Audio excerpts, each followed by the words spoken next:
It was a provocative act that threatens regional peace and security and undermines the global non-proliferation regime.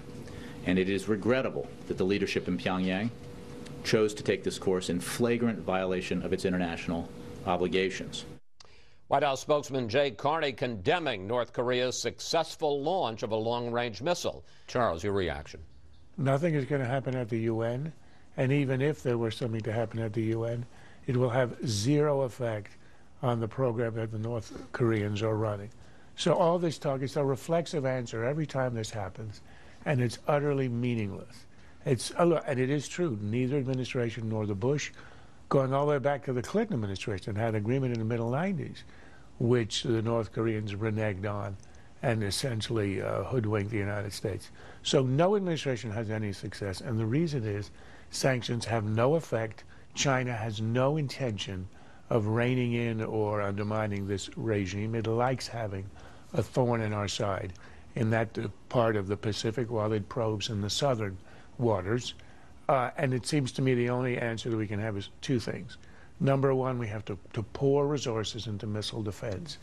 It is over. The North Koreans have the capacity. If you put something in orbit, all you got to do is slow it down, and it will land somewhere. It means it can reach intercontinental distances, meaning it can hit us. That is only a matter of a short amount of time. And we have the capacity to shoot it down. We need to spend a lot of money on that to build the batteries that will do it. The Democrats hate the talk of missile defense because it was Reagan who thought about it, but they have to dispense with that kind of anachronistic thinking. Second is we have to say we will not allow proliferation. If we find they're shipping any of this material to other countries by sea, we have to intercept it, take it, or destroy it.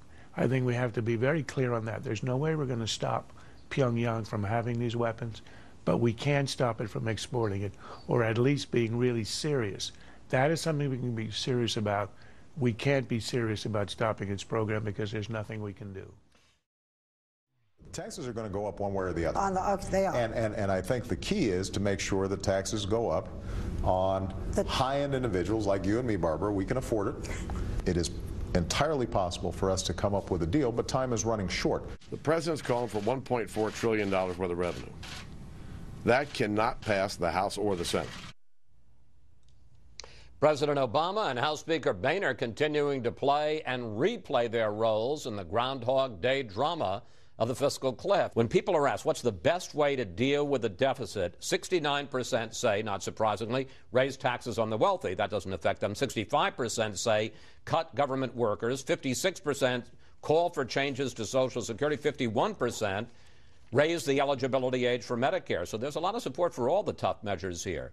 And when it comes to entitlement reforms, 46% favor major cuts, even if it's going to hurt.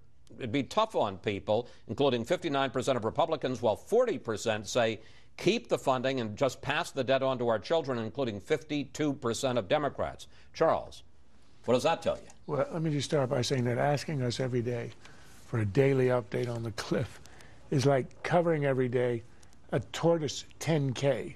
You know, tortoise A is advanced a neck length while the other has gone a full shell.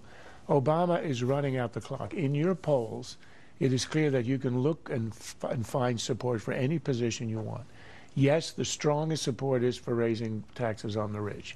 So that's going to happen. But remember, the Republicans caved on that on the day after Election Day and offering almost $1 trillion in revenues. And you do get people saying, but that's not enough. By 10 to 1 in the poll, they say, but you have to also have spending cuts. And that's where Obama is running out the clock. You get, as Nina indicated, some prominent Democrats saying we're not going to move on the major issues on any kind of entitlement reform. And you get the president offering about $500 billion in cuts over 10 years. Now, this is a government that's going to spend over the decade about $45 trillion and is going to have already has $16 trillion in debt and is offering $500 billion in cuts. It's not serious, and unless Obama moves on that, nothing is going to happen. We're going to go over Niagara Falls.